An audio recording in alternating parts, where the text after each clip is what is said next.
بسم اللہ الرحمن الرحیم۔ السلام علیکم۔ سانحہ جڑاں والا جڑ سے پکڑیں۔ گزشتہ روز جڑاں والا کے عیسیٰ نگر کرسچن کالونی میں ایک انتہائی دردناک واقعہ پیش آیا۔ ایسا واقعہ یقین کر لیں کہ اس نے ہمارے دلوں کو چھلنی کر کے رکھ دیا، ہمارے دلوں کو چیر کے رکھ دیا اس واقعے نے۔ اور ہم سے مراد یہ ہے جی کہ امت مسلمہ اور اسپیشلی پاکستان، ہم اس طرح کے واقعات کو افورڈ کرنے کے، برداشت کرنے کی صورت میں بالکل بھی نہیں ہے۔ ہماری پوزیشن نہیں ہے کہ ہم اس طرح کے واقعات کو برداشت کر سکیں۔ اس کی وجہ یہ ہے کہ جس طرح سے پورا عالم اسلام اور پاکستان، ہم جس طرح کے مسائل سے پچھلی کئی دہائیوں سے، 2-3 دہائیوں سے خاص طور پہ ہم جس کا شکار ہیں، اس میں دہشت گردی ہے اور کئی طرح کے ہمارے اندرونی اور بیرونی ہمارے مسائل ہیں، اور ان مسائل میں امت اس وقت جو ہے وہ گری ہوئی ہے۔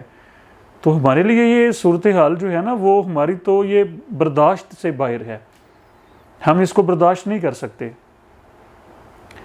تو بہرحال جڑاں والا میں قرآن شریف کی بے حرمتی سے، یہ ذرا پوائنٹ پہلا ذرا اچھے طریقے سے اس کو آپ لوگ ذرا اس کو اپنے مائنڈ میں رکھیں کہ قرآن شریف کے یا مذہبی مواد، ٹھیک ہے جی، مذہبی مواد، اس میں سرکار دو عالم صلی اللہ علیہ وآلہ وسلم کے حوالے سے کوئی چیز ہو سکتی ہے کہ توہین سے ان واقعات کا آغاز ہوا۔ تو یہاں پر اگر 1 منٹ کے لیے یہ ہم اس چیز کے اوپر تھوڑی سی توجہ دیں کہ قرآن شریف کی بے حرمتی آخر کن لوگوں نے کی اور کس کے امام پہ کی، یہ بڑا ایک ہمارے لیے سوچنے کا یہ ایک مقام ہے، اور بہرحال اس کی تحقیقات ہونی چاہیے، اور یہ پاکستان کے ادارے جو ہیں وہ کام یہ ذمہ داری انجام دے رہے ہیں، ٹھیک ہے جی۔ اور کہیں اس میں بیرونی ہاتھ تو ملوث نہیں ہے، یہ ایک بہت بڑا پوائنٹ ہے کہ کہیں دشمن تو یہ نہیں چاہ رہا کہ وہ ہمارے امن کو اور ہماری جناب یونٹی کو، ہمارے اتفاق کو، اتحاد کو، دشمن تو نہیں چاہتا کہ پاکستان میں امن ہو، پاکستان میں اتحاد ہو، پاکستان میں جو اکثریت جو ہے اور اس کی جو اقلیتیں ہیں وہ جناب ایک فیڈریشن کی صورت میں اور امن و بھائی چارے کی فضا کے ساتھ وہ زندگی گزاریں، وہ تو دشمن تو یہ نہیں چاہتا۔ بہرحال یہ بھی اہم ترین اس میں یہ ایک پوائنٹ ہے۔ تو اس کے بعد کے جو واقعات ہوئے، اس نے تو جناب ہمارے سر جو ہے نا، یقین کر لیں، میں یہ دل سے کہہ رہا ہوں ایز اے مسلم، کہ ہمارے سر شرم سے جھک گئے اس واقعے کے بعد۔ اس کی بنیادی وجہ پتہ ہی کیا ہے؟ کسی کا چھوٹا سا احسان ہونا تو اس کو ہم بھولتے نہیں ہیں۔ ابھی حالیہ دنوں جب یہ قرآن شریف کی بے حرمتی کا واقعہ پیش آیا سویڈن میں، تو ہماری ساری اقلیتیں ہمارے ساتھ تھیں، ہماری پاکستان کی ساری اقلیتوں نے ہمارا بھرپور ساتھ دیا۔ ہم کیسے ان کے ساتھ زیادتی کو برداشت کر سکتے ہیں؟ ہم کیسے سوچ بھی سکتے ہیں کہ ان کو کوئی کانٹا چبھے؟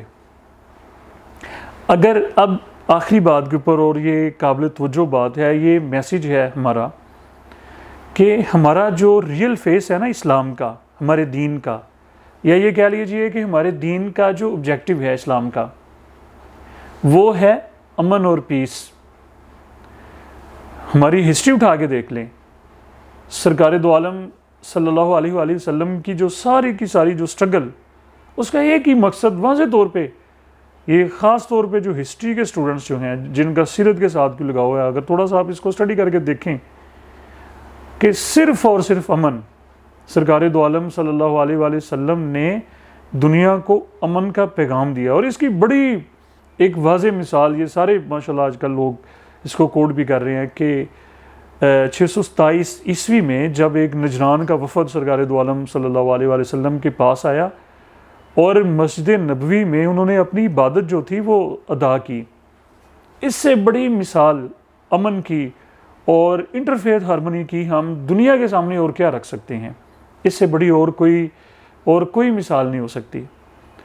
تو آخر سوال پھر ہمارے ذہن میں یہ پیدا ہوتا ہے کہ اس طرح کے واقعات ہوتے کیوں ہیں؟